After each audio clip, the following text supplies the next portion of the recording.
저는 그 순간을 평생 잊을 수 없습니다. 2022년 10월 17일, 최룡해가 실종된 지 정확히 이틀 후였어요. 평양 시내에 갑자기 검은 승용차들이 몰려다니기 시작했습니다. 하지만 이건 평범한 검문이 아니었어요. 이건 학살이었습니다. 제 이름은 박철민. 당시 평양과학기술대학 정치학과 교수였습니다. 하지만 제 진짜 정체는 국정원 정보요원이었어요. 그리고 저는 북한 역사상 가장 잔혹한 권력 숙청의 목격자가 됐습니다. 최룡해 실종 다음 날인 10월 16일 아침, 저는 평소처럼 출근 준비를 하고 있었어요. 그런데 뉴스에서 나오는 내용이 이상했습니다. 동지들, 당 중앙위원회에서 중요한 발표가 있을 예정입니다. 아나운서의 목소리가 평소와 달랐어요. 긴장되어 있었습니다. 여보, 뭔가 이상하지 않아? 부인이 옆에서 말했어요. 그러게, 평소 같으면 구체적인 내용을 미리 알려주는데. 그때 휴대폰이 울렸어요. 김일성 대학 당위원장에게서 연락이 왔습니다. 박 교수, 지금 당장 대학으로 나와. 무슨 일입니까? 긴급 회의가 있어. 모든 교수들이 참석해야 해. 목소리가 떨리고 있었어요. 뭔가 큰 일이 벌어진 게 분명했습니다. 대학에 도착하니 이미 많은 교수들이 모여 있었어요. 모든 사람들의 얼굴이 창백했습니다. 회의실 분위기가 평소와는 완전히 달랐어요. 동지들, 오늘부터 모든 외부 활동을 중단한다. 당위원장이 떨리는 목소리로 말했어요. 무슨 일입니까, 동지? 한 교수가 조심스럽게 물었습니다. 당 중앙위에서 특별 지시가 내려왔다. 당분간 모든 간부들은 각자 소속 기관에서 대기하라고. 대기라고요? 수업은 어떻게 합니까? 수업도 최소한으로만 한다. 그리고 절대 정치적인 이야기는 하지 말아라. 그 말을 듣는 순간 등골이 오싹했어요. 뭔가 심상치 않은 일이 벌어지고 있었습니다. 회의가 끝나고 점심시간이 됐어요. 교수식당에서 동료들과 이야기를 나누는데 모든 사람들이 수근거리고 있었습니다. 야, 들었나? 최룡해 동지가 사라졌다는 소문이 있어. 정말? 그런 일이 있을 수 있나? 모르겠어. 하지만 분위기가 심상치 않아. 저도 가만히 들으면서 정보를 수집했어요.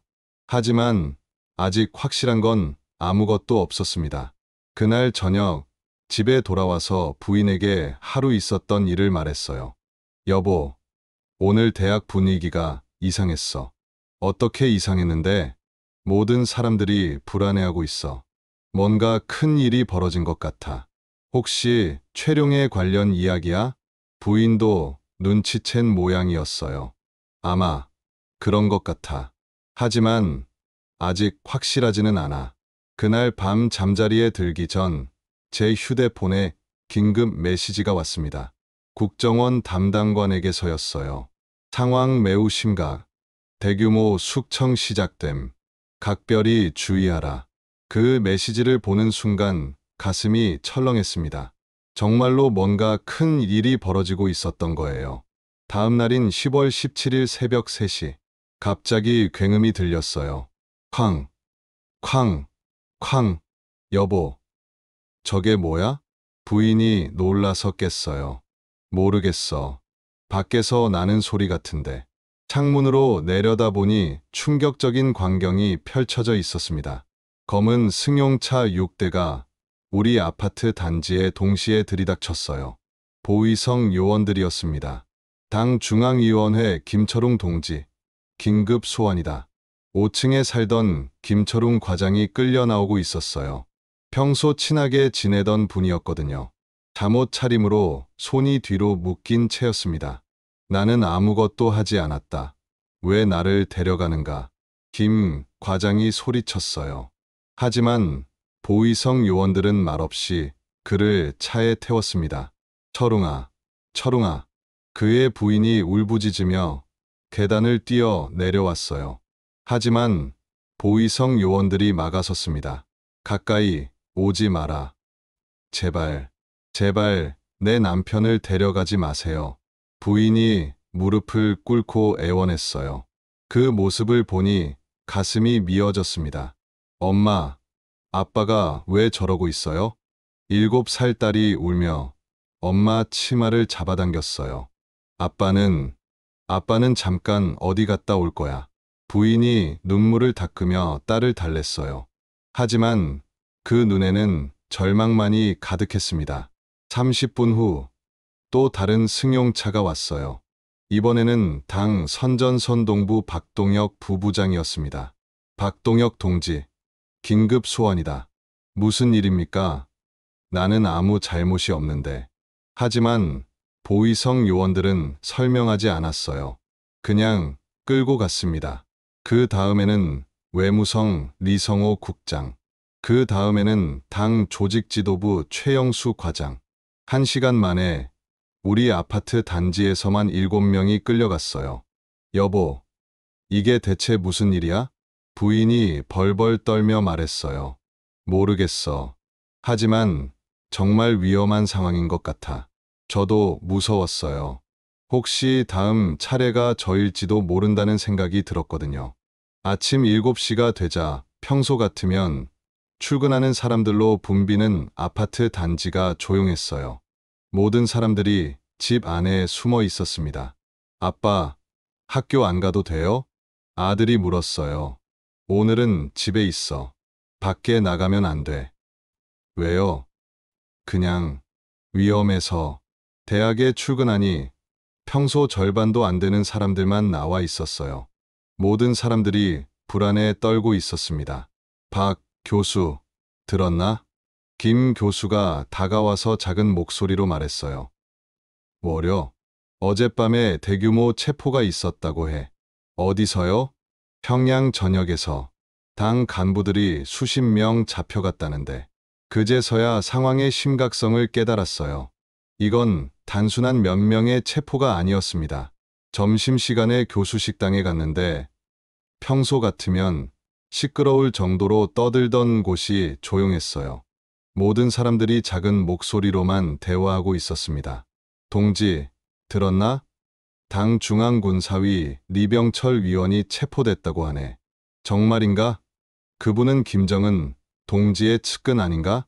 그래서 더 충격인 거지.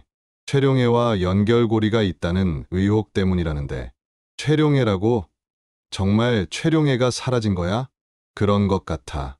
하지만 함부로 말하면 안 될 것 같은데. 모든 사람들이 두려움에 떨고 있었어요. 누구도 큰 소리로 말하려 하지 않았습니다. 식사를 마치고 나오는데 갑자기 밖에서 소동이 벌어졌어요. 김일성 광장 근처에서였는데 당 중앙위원회 최연철 동지, 긴급 소환이다. 광장을 지나던 한 간부가 갑자기 보위성 요원 4명에게 둘러싸였어요. 무슨 일입니까? 나는 지금 공무 중인데. 묻지 말고 따라와. 적어도 이유는 말해줘야. 말 많이 하지 마. 그들이 간부를 끌고 가는 모습을 봤어요. 대낮에, 그것도 김일성 광장에서 이런 일이 벌어지다니. 주변 시민들은 모두 고개를 숙이고 빨리 지나쳤어요. 아무도 돌아보려 하지 않았습니다. 교수님, 저 사람 왜 저렇게 끌려가는 거예요? 제 옆에 있던 학생이 조심스럽게 물었어요. 모르는 게 좋다. 그리고 본 것도 잊어라. 하지만 질문하지 마. 그리고 아무에게도 말하지 마. 학생의 얼굴이 창백해졌어요. 모든 사람들이 무서워하고 있었습니다. 그날 저녁, 저는 위험을 무릅쓰고 정보 수집에 나섰어요. 신뢰할 만한 소식통인 당 조직지도부 김동식 과장을 만나야 했습니다. 형, 만날 수 있을까? 조심스럽게 전화를 걸었어요. 지금은 위험해. 정말 중요한 일이야. 잠깐만 만나자. 알겠어. 하지만 조심스럽게 해야 해. 저녁 8시 평양 시내 작은 술집에서 만났어요. 평소보다 훨씬 조심스러워하고 있었습니다. 형, 정말 위험한 상황이야. 김동식 과장의 얼굴이 창백했어요. 지금까지 몇 명이나 잡혔는지 알고 있나? 정확한 숫자는. 하지만 당 중앙위원만 15명 이상이야. 15명이라고? 그렇게 많이? 이건 시작에 불과해. 그의 손이 떨리고 있었어요. 무슨 뜻이야? 김정은 동지가 완전히 돌았어.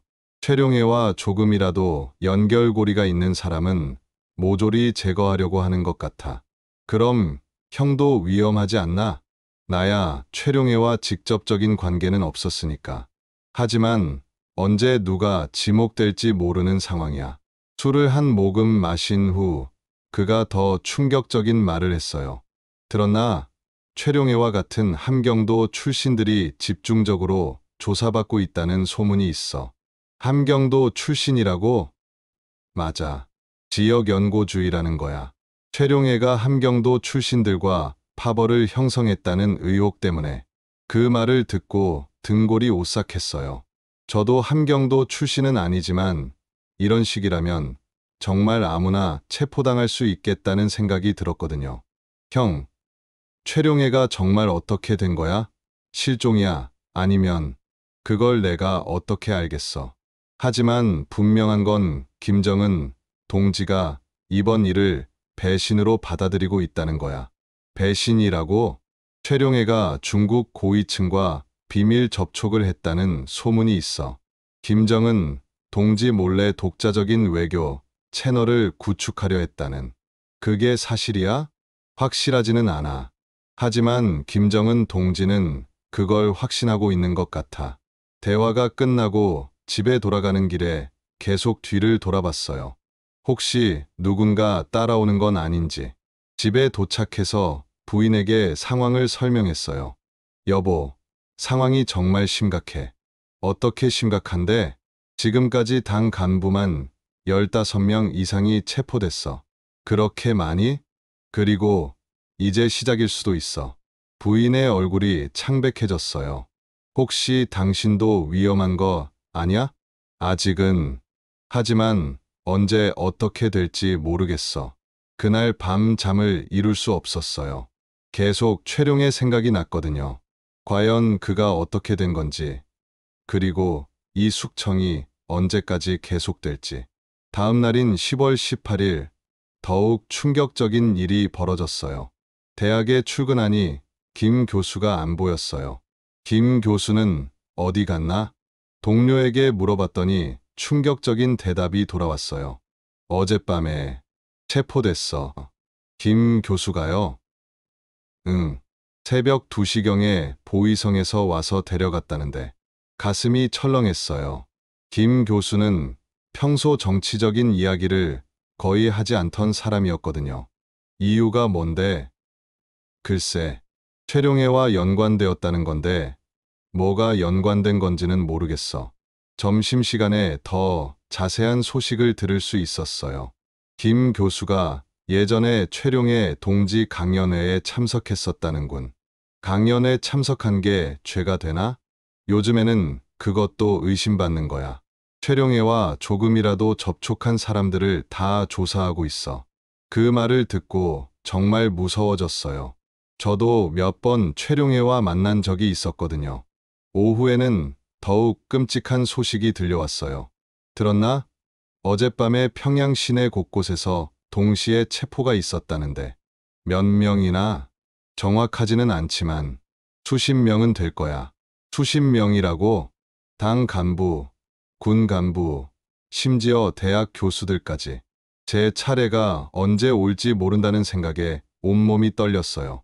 며칠 후 우연히 체포를 모면한 한 간부의 증언을 들을 수 있었어요. 평안북도 당위원회 리광명 부위원장이었습니다. 리 부위원장님, 어떻게 무사하셨어요? 조심스럽게 물어봤어요. 나는 운이 좋았어. 그의 얼굴에는 아직도 공포가 남아 있었어요. 조사를 받으셨다는 얘기를 들었는데. 응, 3일 동안 정말 지옥이었어. 어떤 조사를 받으셨어요? 최룡해와의 관계에 대해서. 언제 마지막으로 만났는지, 어떤 대화를 나눴는지, 중국 관련 이야기는 없었는지. 중국 관련이요? 최룡해가 중국 고위층과 비밀 접촉을 했다는 의혹이 있어. 그래서 중국과 관련된 모든 대화를 다 캐묻더라고. 정말 그런 일이 있었나요? 모르겠어. 하지만 김정은 동지는 그걸 확신하고 있는 것 같아. 조사 과정은 어땠어요? 3일 동안 잠을 재우지도 않고 계속 신문했어. 똑같은 질문을 수백 번씩 반복하면서 그의 목소리가 떨리고 있었어요. 최룡해와 언제 마지막으로 만났는가? 어떤 대화를 나눴는가? 혹시 불만을 토로한 적은 없는가? 중국 이야기는 나오지 않았는가? 대답하기 어려우셨겠어요. 정말 기억나는 대로 대답했는데도 계속 거짓말이라고 하더라고. 나중에는 뭐가 진짜인지 헷갈릴 정도였어. 그럼 어떻게 풀려나셨어요? 다행히 다른 사람의 증언으로 내 무죄가 입증됐어. 하지만 정말 아슬아슬했지. 그 이야기를 듣고 정말 무서웠어요. 언제 저에게도 이런 일이 닥칠지 모르겠거든요. 10월 말경부터는 더욱 섬뜩한 소문들이 돌기 시작했어요. 들었나? 김철웅 과장이 공개 처형됐다고 하네. 동료가 작은 목소리로 말했어요. 정말인가? 가슴이 철렁했어요. 김철웅 과장은 제가 아는 분이었거든요. 어디서 처형됐다는 거야? 강동군 모 지역에서 다른 간부들 50명을 모아놓고 공개 처형했다는데 50명을 모아놓고 본때를 보여주려는 거지. 다른 사람들이 보는 앞에서 온몸이 얼어붙는 기분이었어요. 불과 며칠 전까지만 해도 같이 술을 마셨던 사람이 처형 이유가 뭐래? 최룡해 실종에 연루됐다는 거야. 최룡해 탈출을 도왔다는 의혹. 탈출이라고 실종이 아니라 이제 공식적으로 인정한 거야. 최룡해가 중국으로 도망쳤다는 걸. 그제서야 상황을 이해했어요. 북한 당국이 최룡해의 실종을 탈출로 결론짓고 관련자들을 모두 제거하고 있는 거였습니다. 더 끔찍한 건 체포된 간부들의 가족들 이야기였어요. 박동혁 부부장의 부인과 딸도 정치범 수용소로 보내졌다더군. 아이까지? 딸이 겨우 12살인데 연좌제야. 온 가족이 적대계층으로 분류된 거지. 북한의 연좌제는 정말 무서운 제도예요. 한 사람이 정치적 죄를 지으면 3대에 걸쳐 처벌받거든요. 며칠 후 제가 직접 본 장면이 있어요. 리성호 국장의 집 앞에서였는데 트럭 한 대가 와서 짐을 싣고 있었어요. 강제 이주 명령이 떨어진 거였습니다. 엄마, 아빠는 언제 집에 와요? 리 국장의 8살 아들이 물었어요. 모른다. 곧 올 거야. 부인이 눈물을 닦으며 대답했어요. 하지만 그 눈에는 절망만이 가득했습니다. 우리 어디로 가요? 자강도, 탄광촌으로. 부인이 두 아들을 데리고 짐을 싸고 있었어요. 평양에서 쫓겨나는 거였습니다. 언제 다시 돌아올 수 있어요? 큰아들이 물었어요. 모르겠다. 아빠가 돌아오시면. 하지만 모든 사람들이 알고 있었어요. 아빠는 다시 돌아오지 못할 거라는 걸. 제가 그 모습을 지켜보고 있는데 부인이 저를 봤어요. 박 교수님. 네. 혹시 우리 남편 소식 아시는 거 있나요? 무엇라고 대답해야 할지 모르겠었어요. 죄송합니다. 저도 아는 게 없어서. 그럼 괜찮습니다. 부인이 고개를 숙였어요. 그 모습을 보니 가슴이 아팠습니다. 트럭이 떠나는 걸 보면서 생각했어요. 저 가족은 아무 잘못도 없는데 11월 초 드디어 저에게도 위험이 닥쳐왔습니다. 박철민 교수님, 보위성에서 면담 요청이 왔습니다. 학과 사무실에서 전화가 왔어요. 그 순간 온몸이 얼어붙었습니다. 언제요? 내일 오전 10시. 보위성 조사과로 오시라고 합니다. 전화를 끊고 나니 손이 떨렸어요. 드디어 제 차례가 온 거였어요. 집에 돌아와서 부인에게 말했어요. 여보, 내일 보위성에 가야 해. 왜요? 부인의 얼굴이 창백해졌어요. 면담 요청이 들어왔어. 혹시 당신도 의심받는 건 아냐? 아직 모르겠어. 하지만 각오는 해야겠어. 그날 밤 한 잠도 자지 못했어요. 혹시 제 정체가 발각된 건 아닐까? 아니면 최룡해와의 연관성을 의심하는 거니까? 다음 날 오전 9시 30분 보위성에 도착했어요. 평소보다 훨씬 삼엄한 분위기였습니다. 박철민 동지, 네, 들어오세요. 조사실로 들어가니 2명의 조사관이 앉아 있었어요. 앉으세요. 네. 조사관이 서류를 보더니 첫 질문을 했어요. 동지는 최룡해와 개인적으로 만난 적이 있는가? 예상했던 질문이었어요. 2번 정도 학술 세미나에서 뵌 적이 있습니다. 언제였나? 작년 3월과 올해 6월이었습니다. 어떤 대화를 나눴는가? 주로 교육 정책에 관한 내용이었습니다. 구체적으로 어떤 내용이었나? 대학 교육과정 개편에 대한 의견을 구하셨습니다. 그것뿐인가? 네, 그것뿐이었습니다. 조사관이 계속 서류를 넘기더니 더 날카로운 질문을 했어요. 혹시 외국 관련 이야기는 없었나? 가장 위험한 질문이었어요. 사실 최룡해는 한번 중국 유학생 정책에 대해 물어본 적이 있었거든요. 기억나지 않습니다. 확실한가? 네, 확실합니다. 조사관이 저를 뚫어지게 쳐다봤어요. 동지, 거짓말하면 어떻게 되는지 알고 있겠지? 물론입니다. 그럼 다시 한번 묻겠다. 최룡해와 중국에 관한 이야기를 나눈 적이 있는가? 심장이 쿵쿵 뛰었어요. 하지만 절대 인정할 수는 없었습니다. 없습니다. 한참을 조사관이 저를 바라보더니 다른 질문을 했어요. 최룡해에 대해 어떤 인상을 받았나? 훌륭한 당 간부라고 생각했습니다. 다른 인상은 특별한 건 없었습니다. 혹시 불만을 토로하거나 이상한 행동을 보인 적은 전혀 없었습니다. 조사가 1시간쯤 계속됐어요. 같은 질문을 계속 반복하면서 저의 답변에서 모순을 찾으려고 했습니다. 마지막으로 한 가지만 더 묻겠다. 네. 최룡해의 실종에 대해 어떻게 생각하나? 잘 모르겠습니다. 동지, 개인적인 추측이라도 추측할 입장이 아닙니다. 다행히 그 이상 추궁하지 않았어요.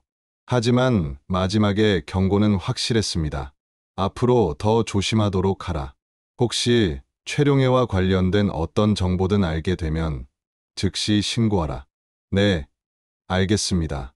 그리고 오늘 있었던 일은 절대 누구에게도 말하지 마라. 네, 보위성을 나오면서 온몸이 땀에 젖어 있다는 걸 느꼈어요. 정말 아슬아슬했습니다. 집에 돌아와서 부인에게 상황을 설명했어요. 어떻게 됐어? 일단은 넘어간 것 같아. 정말? 응. 하지만 앞으로 더 조심해야겠어. 당신 정체가 발각된 건 아니야? 아직은 아닌 것 같아. 하지만 의심받고 있는 건 확실해. 그날 밤 국정원에 상황을 보고했어요. 조사받았습니다. 하지만 일단 넘어간 것 같습니다. 다행이군. 하지만 더 조심해야 한다. 네. 그런데 상황이 정말 심각합니다. 어떻게? 지금까지 확인한 것만으로도 당 간부 30명 이상이 체포됐습니다. 30명이라고? 네. 그리고 가족들까지 합치면 계속 정보 수집해라. 하지만 절대 무리하지는 말고 11월 중순 숙청이 절정에 달했습니다. 이번에는 군부까지 손을 댔어. 신뢰하는 소식통이 전해준 정보였어요. 인민군 총참모부에서만 장성 3명이 체포됐다. 최룡해와 군사 관련 협의를 했다는 이유로. 장성들까지? 김정은 동지가 완전히 편집증에 빠진 것 같아. 누구든 의심하고 있어. 어떤 장성들이야? 리철성 상장, 김광혁 중장, 박명순 소장. 모두 최룡해와 개인적으로 친분이 있던 사람들이야. 그 주에만 당 중앙위원 8명, 내각 부상급 12명, 군 장성 5명이 체포됐다는 소문이 돌았어요. 가장 충격적이었던 건 김정은의 대학 동창생까지 체포됐다는 소식이었어요. 리철주도 잡혔다더군. 스위스 유학 때 같이 다녔던. 맞아.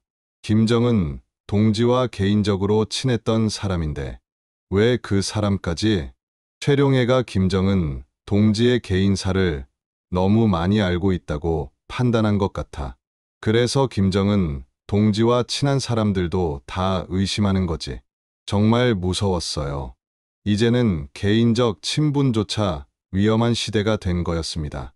며칠 후 더욱 충격적인 소식을 들었어요. 당 간부들의 자녀들도 조사받기 시작했어. 자녀들까지? 응. 해외 유학 보낸 자녀가 있는 간부들을 집중적으로 조사하고 있어. 왜? 해외에 있는 자녀들을 통해 정보를 빼돌렸을 가능성 때문이라는데, 이 시점에서 저는 생존 전략을 세워야 했어요. 첫 번째, 최대한 눈에 띄지 않기. 평소보다 더 조용히 행동했습니다. 여보, 요즘 왜 이렇게 조용해? 부인이 물었어요. 지금은 조용히 있는 게 최선이야. 무슨 뜻이야?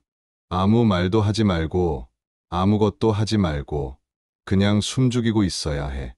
두 번째, 어떤 정치적 발언도 하지 않기. 수업 시간에도 오직 교과서 내용만 가르쳤습니다. 교수님, 최근 정세에 대해 어떻게 생각하세요? 학생이 물어왔을 때도 단호하게 대답했어요. 그런 질문은 하지 마라. 수업 내용에만 집중해라. 세 번째, 사람들과의 접촉 최소화. 혹시 누가 고발할지 모르니까요. 박 교수, 점심 같이 먹을까? 동료가 제안해도 거절했어요.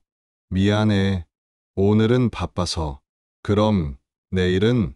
내일도 좀 어려워. 모든 사람들과 거리를 두기 시작했습니다. 하지만 가장 중요한 건 국정원과의 연락을 유지하는 거였어요. 상황이 너무 위험합니다. 철수를 고려해야 할 것 같은데요. 은밀한 경로로 메시지를 보냈어요. 조금 더 버텨라. 너무 소중한 정보들이다. 하지만 발각되면 저도 위험합니다. 알고 있다. 하지만 지금 철수하면 모든 게 허실이 될 수 있어. 담당관의 답변은 냉정했어요.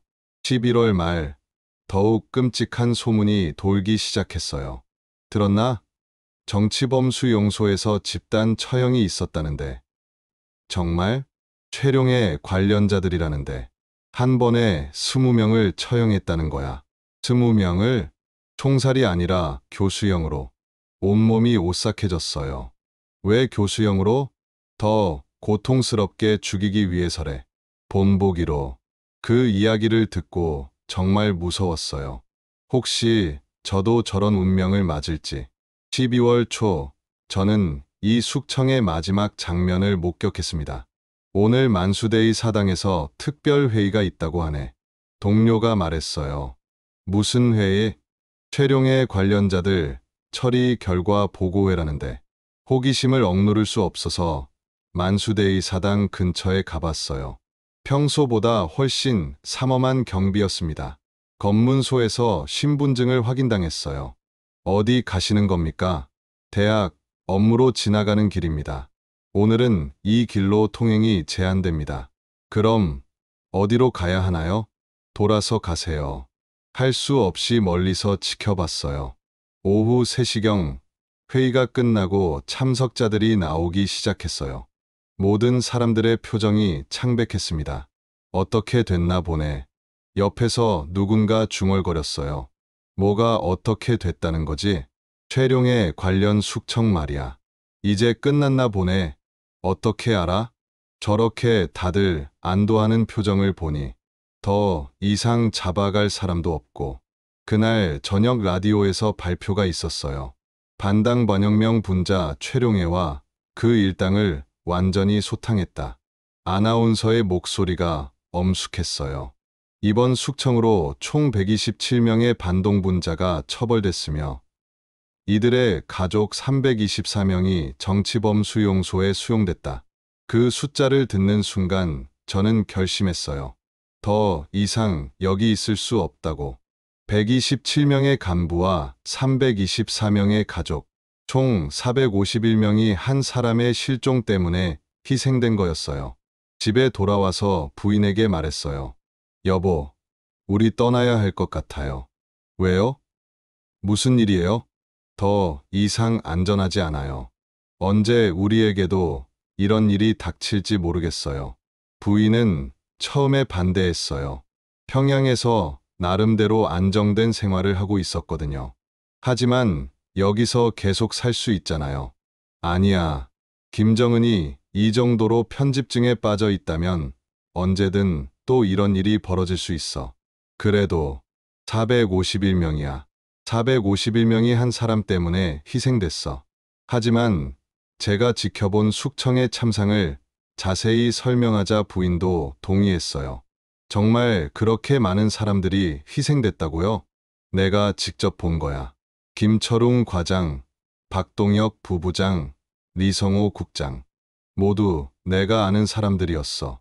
그분들이 정말 죽었다는 거예요? 처형됐어. 공개 처형으로. 부인의 얼굴이 창백해졌어요. 그리고 이건 끝이 아닐 거예요. 김정은이 편집증에 따진 이상 더 많은 숙청이 있을 거예요. 그럼 정말 떠나야 하나요? 그래야 해. 우리가 살기 위해서 12월 중순부터 은밀하게 탈출 준비를 시작했어요.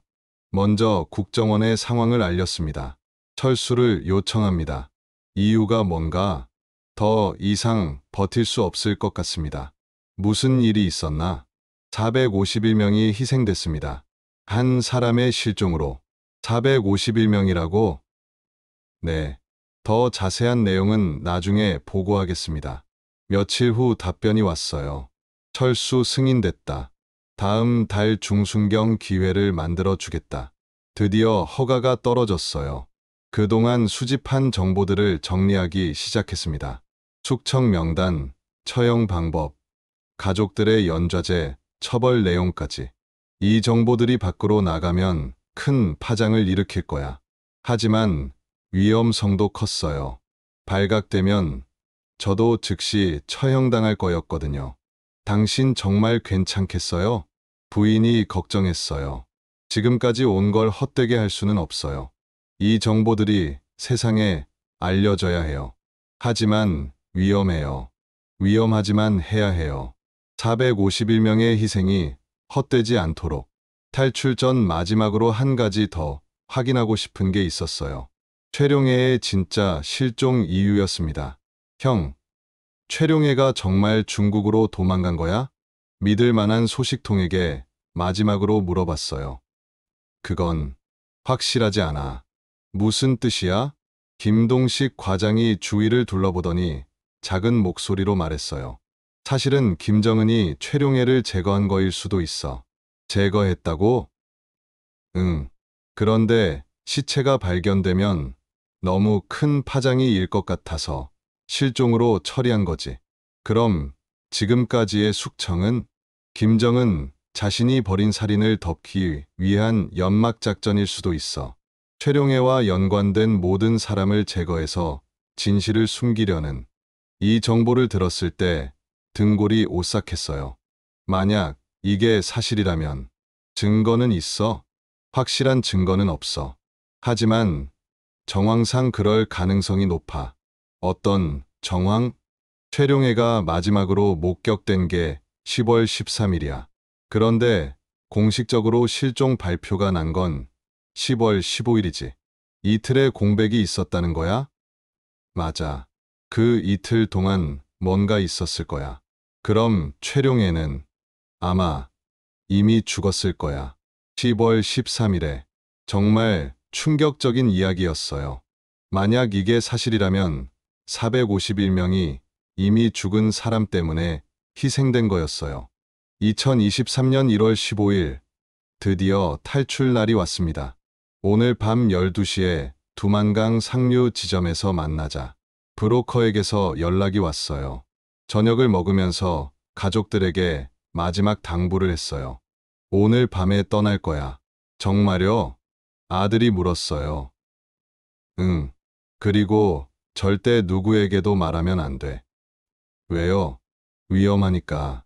저녁 10시 집을 나서면서 마지막으로 평양 시내를 바라봤어요. 네온 사인이 반짝이는 평범한 밤 풍경이었지만 저에게는 지옥 같은 곳이었어요.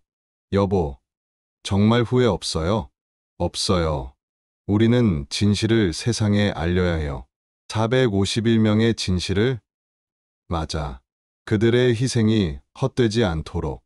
두만강까지는 6시간이 걸렸어요. 브로커가 미리 준비해둔 루트였습니다. 조심해. 최근 경비가 더 삼엄해졌어. 왜요? 탈북자들이 늘고 있어서.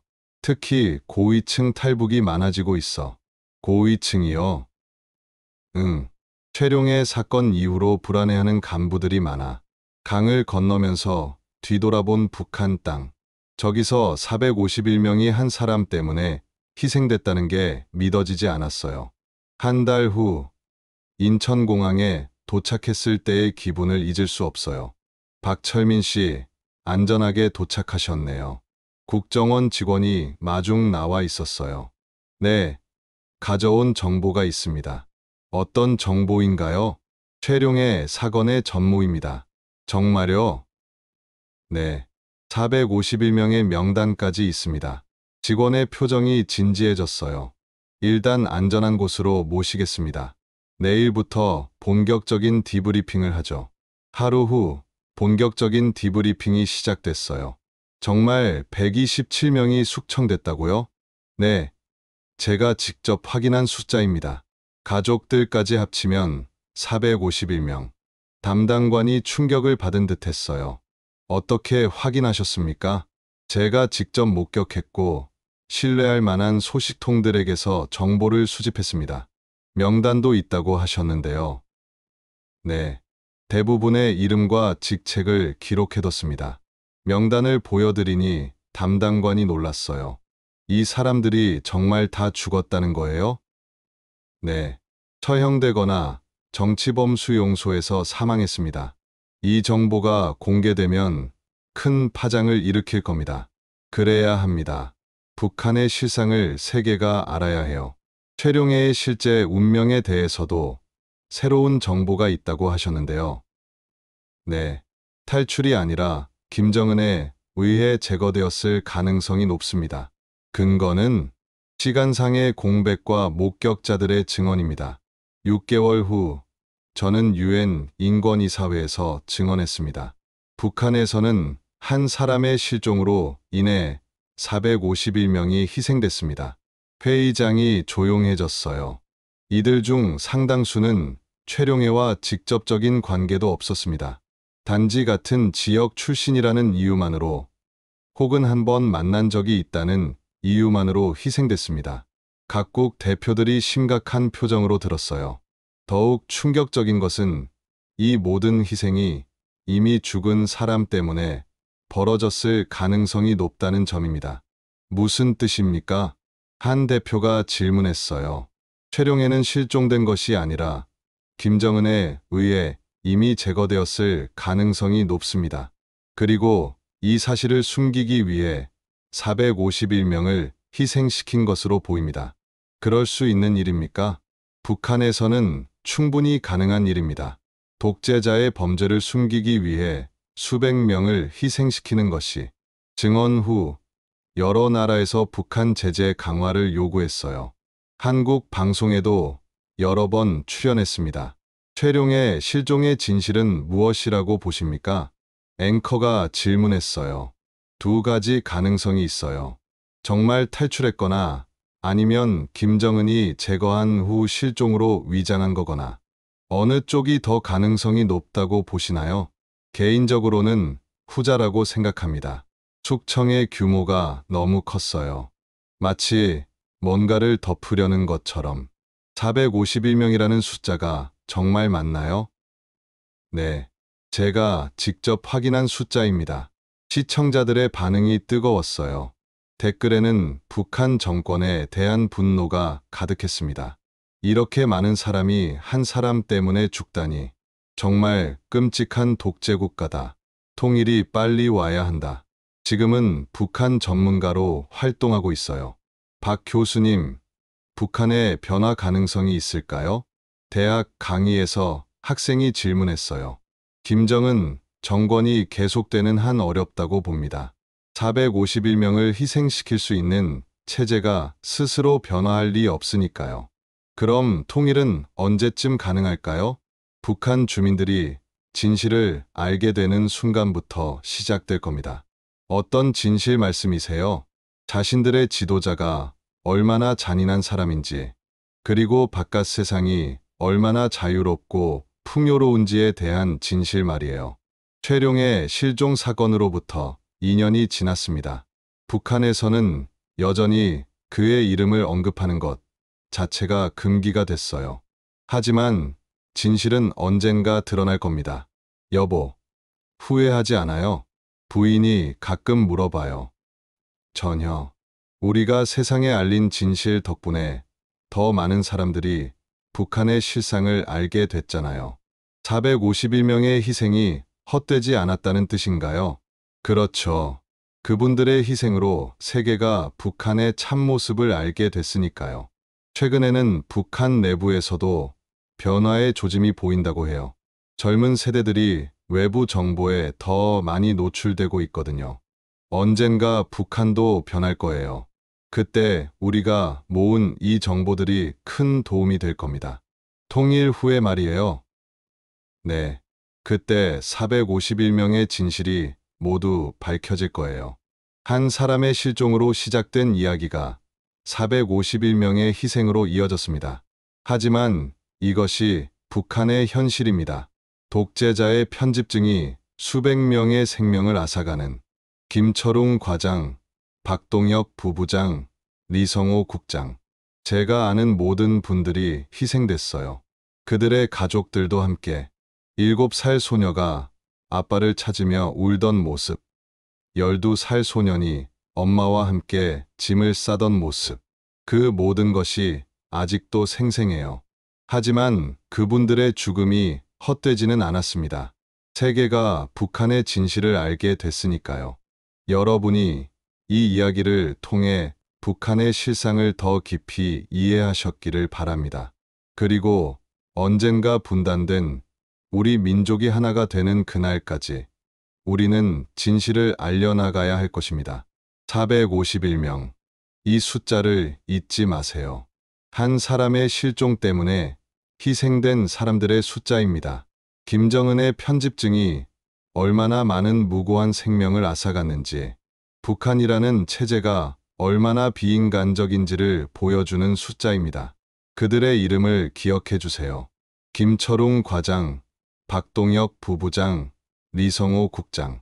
그리고 이름도 알려지지 않은 채 희생된 수많은 분들을, 그들의 가족들도 기억해 주세요. 아빠를 찾으며 울던 7살 소녀, 엄마와 함께 짐을 싸던 12살 소년, 남편을 기다리며 절망에 빠진 부인들을, 이들 모두가 최룡해라는 한 사람과 연결되어 있다는 이유만으로 생지옥을 경험해야 했습니다. 어떤 이는 단지 같은 고향 출신이라는 이유로, 어떤 이는 한번 악수를 나눴다는 이유로, 어떤 이는 같은 회의에 참석했다는 이유만으로 목숨을 잃어야 했어요. 이것이 북한의 현실입니다. 이것이 김정은 체제의 참모습입니다. 자유민주주의 국가에서 살고 있는 우리는 얼마나 행복한 사람들인지 모릅니다. 우리는 자유롭게 말할 수 있고, 자유롭게 이동할 수 있고, 자유롭게 꿈을 꿀 수 있어요. 하지만 분단선 너머에는 451명이 한 사람 때문에 희생당하는 그런 곳이 있습니다. 언젠가는 이런 비극이 끝나는 날이 올 것입니다. 통일이 되고 북한 주민들이 자유를 맛보는 날이 올 거예요. 그날이 하루라도 빨리 오기를 바라며 우리는 계속 진실을 알려나가야 할 것입니다. 451명의 희생이 헛되지 않도록 말입니다. 이 이야기가 여러분에게 도움이 되셨다면 구독과 좋아요를 눌러주세요. 그리고 주변 사람들에게도 북한의 실상을 알려주세요. 다음에는 더 충격적인 북한의 진실로 찾아뵙겠습니다. 북한 주민들이 하루빨리 자유를 되찾을 수 있도록 우리는 계속 진실을 전할 것입니다. 끝까지 들어주셔서 진심으로 감사합니다.